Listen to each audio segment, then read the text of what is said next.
Welcome back, everybody. You are watching your 2021 Vintage Open in Russellville, Arkansas, sponsored by Dynamic Discs. My name is Kevin Jones, and I'm very glad that my friend Thomas Gilbert is joining me today. Thomas, you ready for this? Oh yeah, gotta watch a great front nine here ready to watch the back. That's right. We've got 9 more holes in our first round of this 3-round event.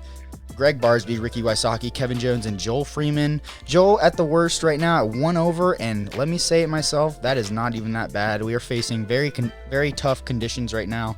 A bunch of wind. Putting is just not easy at all today.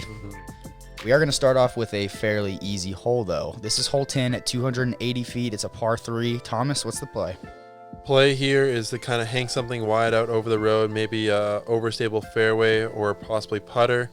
You definitely want to just kind of land soft on this green. It can be pretty skippy if you're trying to like run up the ace, but definitely a hole that is a must get for these top pros.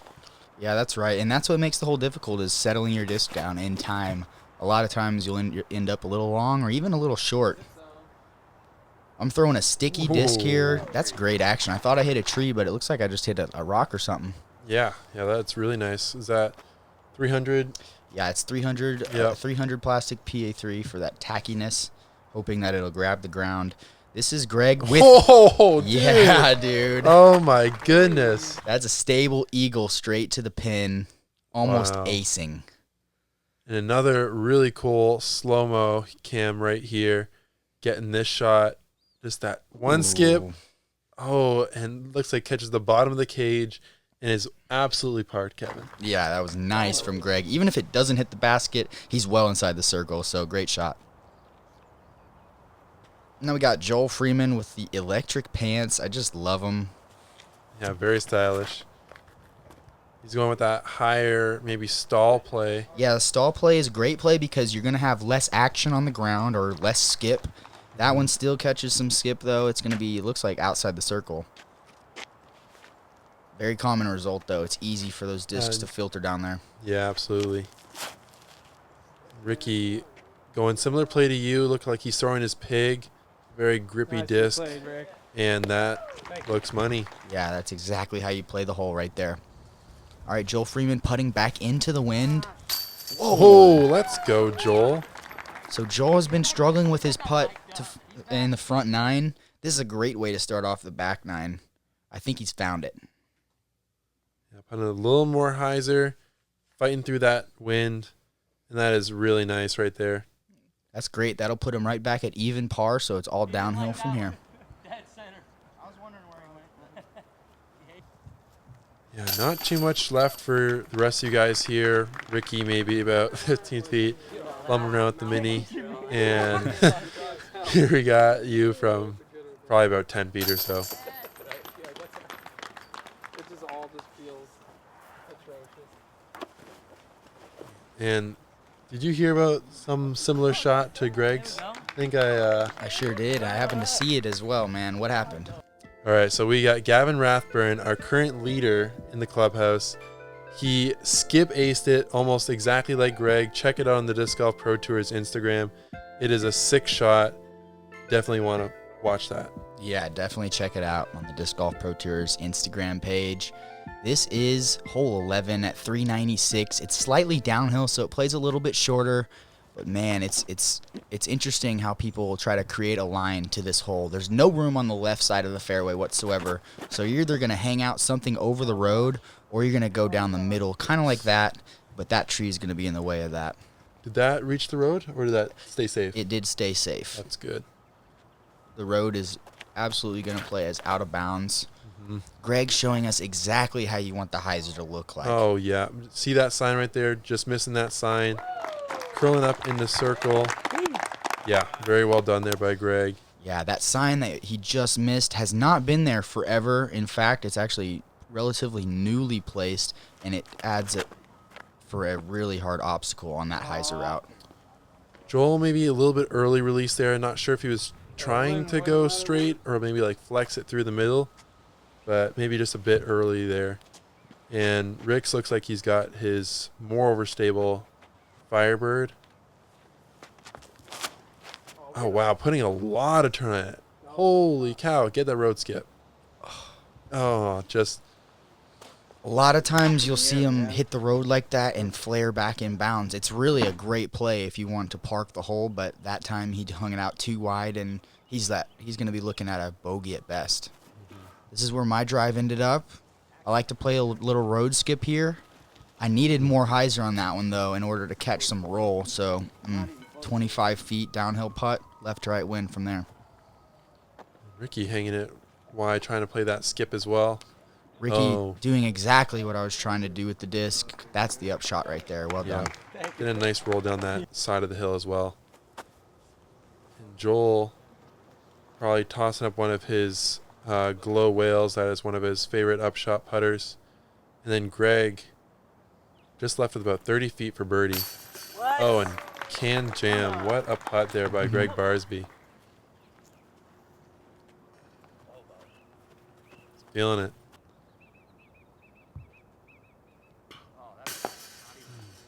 And I am not able to find the basket with my putt either. I've been shaky on the day as well. Really trying to find my groove from the putting green. The wind is amplifying any problems, though. Yeah, for sure. And also with that downhill kind of putt, it's really hard to kind of give it the trust you need to get it over that cage. I find that it's really hard because, like, you don't want to miss it high. Right. So you sometimes overcompensate by missing low. Totally. Now hole 12. Hole 12 is a par 3 at 321 feet. A couple ways to play it. The drone path is a great way. It's going to have a ceiling that we're flying just under, and then a nice ditch on the right side of the hole that kind of collects a lot of discs. You can also go around the left side or even up the middle on this hole, so plenty of options, and the wind is going to dictate a lot as well. They're faced with a headwind, I believe, right now. Slight headwind, a little right to left, actually. Yeah. Yeah, a little different wind than we have on the day, but yeah, definitely head, right to left wind. These guys are probably going to be going slightly overstable mid-ranges through this low right gap. That looks really nice there by Joel. Oh, wow. Yeah, I mean, that's exactly how you draw it up. Gregg's looked really good himself, but just getting a little bit too far down, and he's going to be well outside circle 2. You as well with a nice shot, maybe a little bit high, getting just outside circle, but that is a well-hit gap. Now, Ricky, I actually saw Ricky ace this one in practice 2 years ago. way. Sure did. Didn't even remember it. But I sure do. Going pig with it this time, I mean, that's pretty impressive. But it's a great play. See how there's no skip there? Yeah, that's very smart there by Rick Wysocki. Oh, wow. Not And right. Gregg keeping up all the metal hits from that front 9. Yeah, he's been all over it from outside the circle. Oh, and you as well. Man, that inch higher, and that is dead center in the basket. Ricky. That just goes to show you how difficult this wind is today. When Ricky Wysocki is not putting in the basket every time, you know it's tricky. Yeah, you're definitely right about that. Gregg having a little trouble as well, and Joel doing it right, putting it nice and close with a guaranteed birdie. Yeah, he's going to be taking a stroke on the card.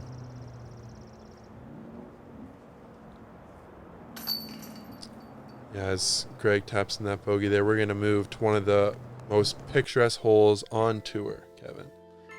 Yes, you're right about that, Thomas. This is hole 13, usually hole 16 out here at Old Post, but what a beautiful hole. It's an island hole, and you can't see it, but on the far left side is a beautiful, like, just rock wall with a nice pond or lake down there. And, I mean, the shot's pretty basic here. You can go backhand or you can go high forehand spike, backhand putter or backhand mid-range.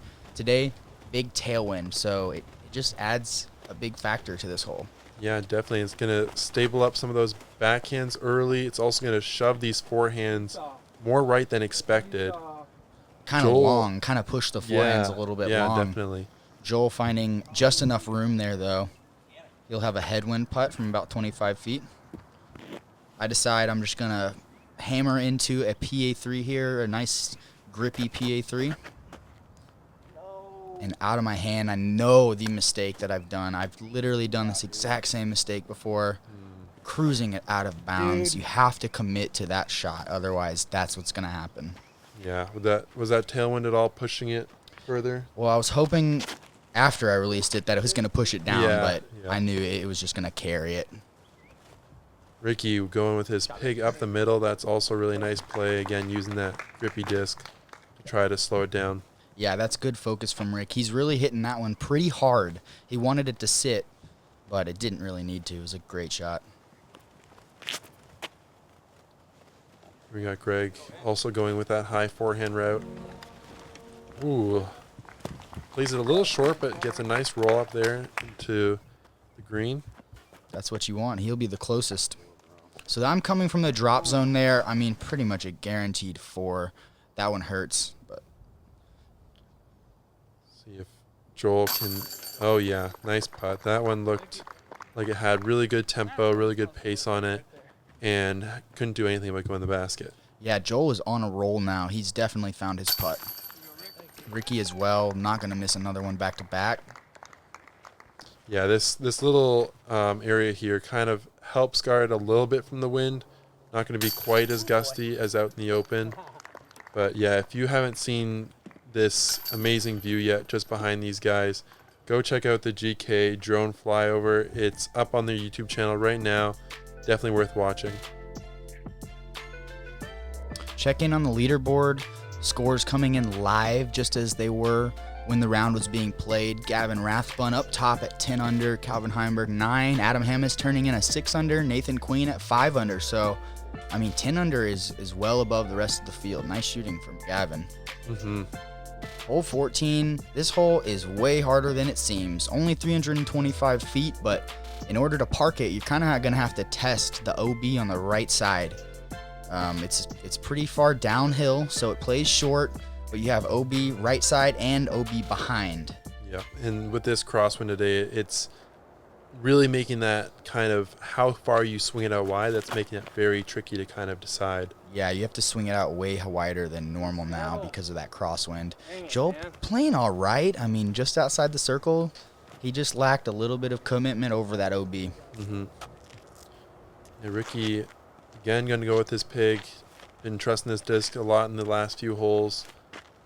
And, you know, sometimes you just get in that little groove. You're feeling the disc. You've been throwing it well. This one looks like not quite thrown well. That looks to be inside and is going to sit a lot more than Joel's fairway driver, but still going to be a tricky putt. Yeah, he was disappointed in not learning from Joel's shot there. Gregg with that money eagle that he's been throwing amazing shots with all day. This looks like another one. Oh, yeah. Beautiful disc there, huh? Oh, yeah. That's a great little die job there. And, yeah, like you said, throwing it well all day. I like the mid-range play here. You could even go putter, but depending on the wind, really. Today, a lot of wind, so I really want to fight that. Out of my hand, I liked it a little bit, but Just got shoved down there. totally shoved down, not going to work. A lot of times, right when the discs come out of this little covered tree area that we're in, they do go down like that. Oh, okay. There's some hidden wind Ooh. out there. A really nice solid run there by you, getting in a piece of the metal. That was a little bit eager, you might say. Ricky, decent commitment there on that putt. That is a super, super scary putt to run with that OB behind the basket.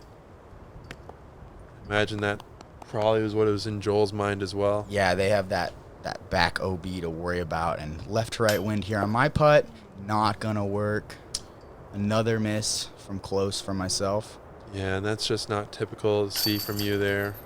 Really struggling to find that aiming point in the wind and trust that I'm going to hit my spot. Yeah, decent cleanups there by Rick. And then, yeah, Gregg, again, getting that awesome birdie, just absolutely parking the hole. You're unfortunately going to drop a stroke with that bogey.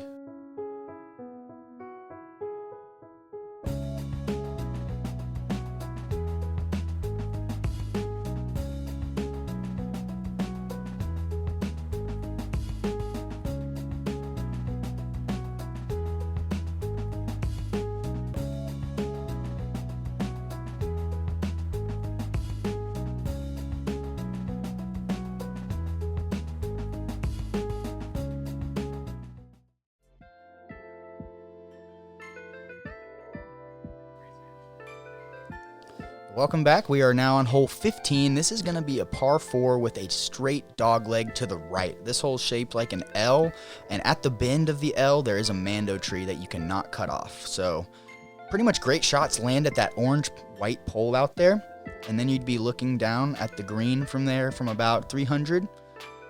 Depending on how much you want to challenge that mando tree, though, the closer your shot is going to be. So ultimately, an awesome disc golf hole. Yeah, really good 2-shot hole. Requires a lot of placement, but at a very tricky distance. These guys have a huge tailwind right here, so they're going to go maybe a little bit more understable than their typical play. You're exactly right, Thomas. And Gregg there looking like he's throwing his Scorpius or something like that. And he's going to have a little bit longer approach down to the green, being on the top of that hill. This needs to get over, needs to turn over. Aggressive play. Tailwind probably isn't going to let it, though, and it doesn't, but it dies in the fairway. The great thing about this hole is anytime you're up there high in the fairway and not in the trees, you still have a chance. Yep. Ricky, is he? Yes. Wow. He is going a T-bird here, so fairway driver, but it's just so much tailwind. Oh, he didn't like it. He doesn't like it because he's not pushing that tree as much as he feels he should. And that tree, the mando tree I'm talking about, it's a good miss from him, though.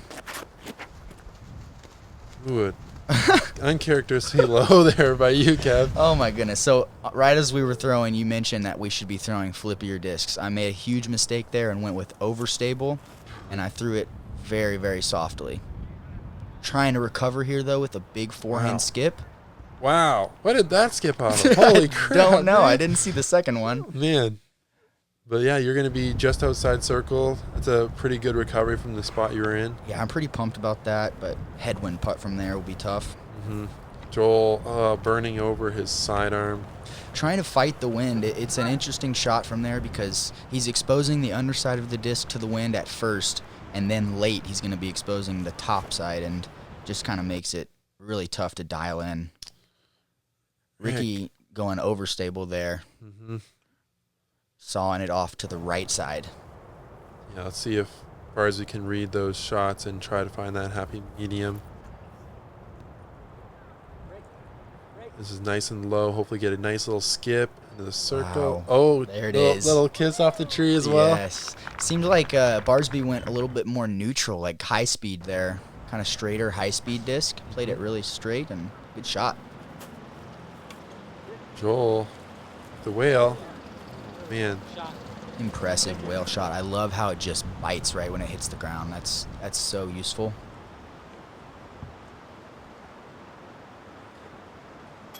Oh, just getting that little bit of lift from that headwind that you were talking about earlier. And Ricky's going to be here with the opposite putt. And he gets that same kind of reaction, the drop from the tailwind. Really important to be able to read these types of wind, especially on crazy days like this. The wind just slapping the discs down. All right, so I'm pretty much tired of being messed with my straddle putt in the wind, so I'm going spin putt here. It's something I practiced before all my rounds, just in case I need it. And a very nice putt there by you. Yeah, definitely good to have that two style of putting. I know a lot of straddle putters that do have that kind of spin putt as well that can break out. Nico Castro, Nate Sexton being two prime examples. Yeah, great point, actually. I think it's a great thing to have in your arsenal. Pretty much necessary if you want to be competing at every possible event. You have to have all the shots. Mm-hmm.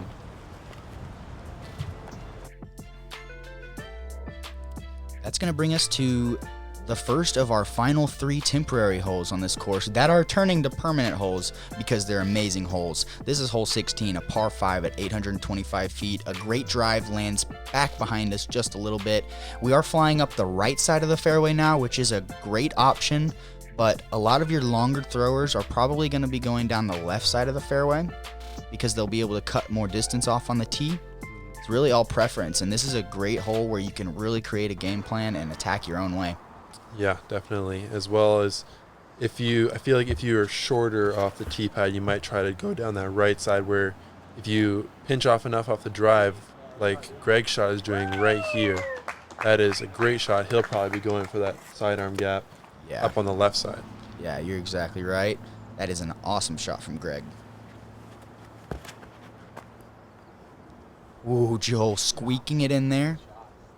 This looks even better. You know Joel. it's great when you got to get the cameraman out of the way. Yes, yes, that is one of the goals on tour, make the cameraman turn around. Except on par threes. That's true. Ooh, Ricky getting a little sneaky through the trees there, catching another one, and Oh, my wow. goodness. That's one of the longest drives that you'll see. Absolutely. That he might have a straight look through that right side gap. So all my friends here went with fairway drivers, while I will stick with the putter. I'm just simply not as confident with lacing fairway drivers like they do. So I sacrifice a little bit of distance, but I'm going to get aggressive on this shot here.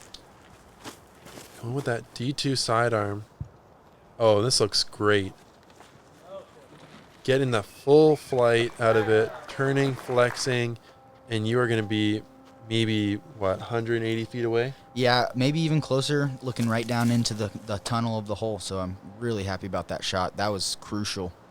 Yep, very well executed there, knowing your shots, knowing your distances, and executing both very well. Gregg playing it beautifully, not trying to cut off a ton on that flick right there, but he finished off to the right, which is just going to open up his gap into the green. Mm-hmm. Joel looking to go forehand as well. Maybe a little, just clipping it too high, but he gets out of the gap, so he'll hopefully have something from there. And Ricky, looking at his chops, going with the Wraith. So I told Rick to go high hyzer here. Let's see how it works out. Not very good. Oh, no. That is a gap, though. If you go high enough, you can crash just behind those trees and leave yourself with a putt. Maybe just also tell him to throw a little higher next time, Rick. Yeah, that's all he needed. It kind of got swat down, too. Actually, got heavily swatted down by the wind up there. Yeah. You're just left with a little pitch up here, flexing it through the little trees there, and that is par, Kevin. Whew, yeah, getting a little bit lucky through those trees, but only the difference between 30 feet and a park job. Probably today, maybe the difference between a stroke. Yeah. Gregg playing nice little floaty rhino shot there, settling up nicely beside the basket. Ricky having to get creative, and he got most of the way through, but that's going to leave him with a tester putt. He had to go through what is right behind him right now, and it's just a wall of vines.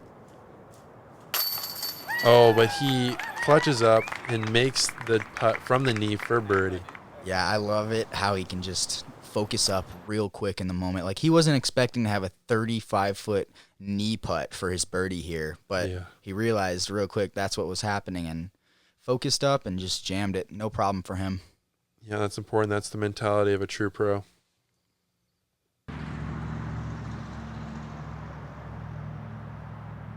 Joel from about 25 feet. Another great confident putt. Absolutely, yeah. He definitely found the switch from the front nine to the back nine and putting really, really well ever since then. Gregg with a nice birdie there as well. And I believe I'm correct, you're going to tap in a nice little star frame here. That's right, and I think that's pretty incredible, honestly. Yeah, I would not say there's any other star frames on the day. This is a very difficult par 5. And here we go, leading right into another difficult par 4, hole 17, the second of the 3 temp holes. We got a par 4, 665. You got to throw a shot right about here, kind of sawing off a drive, and then you have this approach up on the right is going to be the basket. Forehand's a good play for this upshot. I've seen backhand rollers work out decently well. Definitely can be creative on this hole. The first shot is great because it's just a placement shot. You're not trying to cut off too much distance. You just need to hit the gap. Speaking of hitting the gaps, Gregg does not. That's going to be disappointing for him. Another sidearm on the hole. I mean, sidearm is not, I would say, the recommended tee shot, Yeah, it's good. You have to kind of turn it the whole way, but avoid that kind of cut roll that can be common. Yeah. Ricky going sidearm as well. The reason they're doing it, though, is because if they hit the gap, they have a guaranteed shot at a birdie. Yep. Just like Ricky right here. He's not really closening himself to the basket, but he's got a chance. Mhm. This hole is the 4th most difficult hole on the course. Yep. Very challenging hole. That is exactly what I'm looking to do. I want to hang close to these trees on the left side of my disc, and then throw a sidearm in from there. Yeah, that'll open up the gap a little bit more than being up on the top of the hill. Gregg just having a pitch up. That should leave him, though, with a pretty easy approach. Yeah, that's why this hole is the 4th hardest hole on the course, because if you don't hit that gap off the tee, it totally changes the hole. And great sidearm there. It was just a little too turned. Yeah, a little wide, but still maybe have an outside look at it. No. And see, here you can kind of see how much that fairway pinches off just with that tree there on the right side of the fairway. Exactly. And it brings those trees on the left in so commonly. I like that, but it's coming in early. Needs to Yeah. get greasy, and it does, but still, like, way too far. So I need to hit that much harder. Yep. Ricky's shot actually kind of scared me because he's floated it forward a little bit too much. And Gregg here after that pitch up, probably just going something overstable.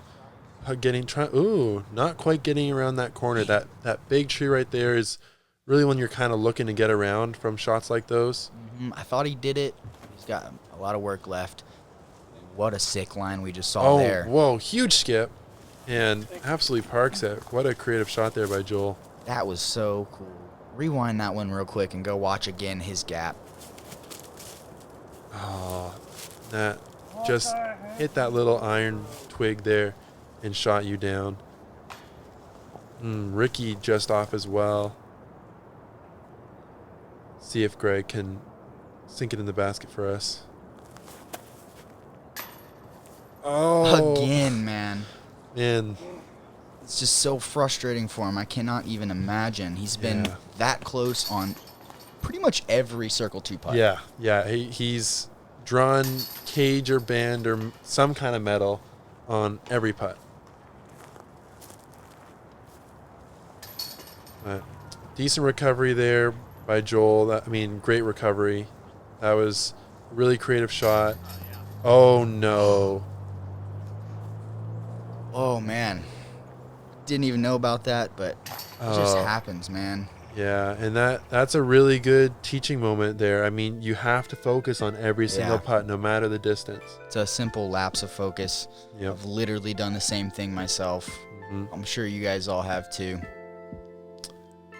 Hole 18, this is the final hole at 420 feet. Getting it there with a sidearm would be something special. We'll probably see a couple attempts at that, only because, Ricky has one of the biggest sidearms in the world currently. Definitely. And, you're no slouch as well in the sidearm distance department. Looks like Joel, going with the backhand turnover, trying to hit it through that left gap, but turns it a little bit early. And is going to just catch that tree. Yeah, we've got a pretty strong left to right wind here. Roller's a great play, but with a left to right wind, it's going to hold that angle for much longer, so it's hard to get a predictable S.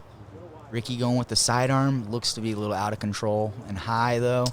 Yeah, it's really hard to kind of control your gaps when you're trying to put that much power on your shot. Yeah, he is slinging these discs. I'm going to try to do the same here. This is a little bit out of my distance, but I'm hoping that the wind will help me. Looking good, just maybe a little bit much turn. Yep, too high as well. The ceiling here is just no joke, man. It's once you start contending with it, it's going to take off necessary speed. Yeah, because I would say a lot of people on tour might have this distance, but with this ceiling, it really does make you contest with that and really throw a low-driven shot. Wow. And Oh my God. Gregg Barsby throwing a really nice cut roller, fighting that wind the whole time, and he'll be just outside circle, putting for his birdie. You got to take some notes on that one. In a left to right wind, there's no better way to throw a roller. Just let that wind hold it up. He threw it pretty much dead straight. Solid upshot from Joel. Just a little bit of work left. And I'm looking to clean up as well. Not much you can do here. I'd like to run it, but it's elevated basket. Ooh, giving it a pretty decent attempt there. Nice and floaty bit there. And Ricky looked like maybe... no, this looks like a layup from Rick. I mean, solid round there by Ricky. Maybe not quite what he expects, but that's not going to be too bad. Greg. Yeah, honestly, Ricky's round kind of reminds me of his first round at Texas State. So he shot a 7 under that round, so a couple strokes better, but still seems like he's in attacking position for the tournament. For sure.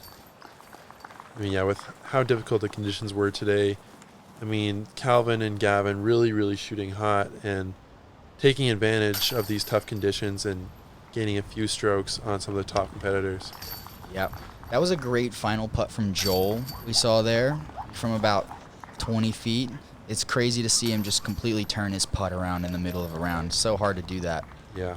Takes a lot of mental focus and just trusting yourself and your stroke in the putt. Yeah, and Joel's facial reaction kind of describes it right there for you. It sure does. All right, and here are our scores. Ricky Wysocki at 5 under, Gregg at 4 under. That double bogey going to be hurting him late in his round. Didn't need that, but still in it. Joel at 3 and myself at 1. I'd say every one of us still in this tournament here, especially if it's going to be windy. Yeah, for sure. Windy can definitely create separators, just like Gavin and Calvin separate themselves for today. You're going to have a great card for tomorrow. Gavin, Calvin, Adam, and Nico LaCastro. Yeah, that's right. Gavin with a huge lead. Great for him. And I am looking forward to our round 2 coverage. Thomas, you're going to be here with us? Oh, yeah, Kev. Yeah, man. Looking forward to it. Guys, check out round 2.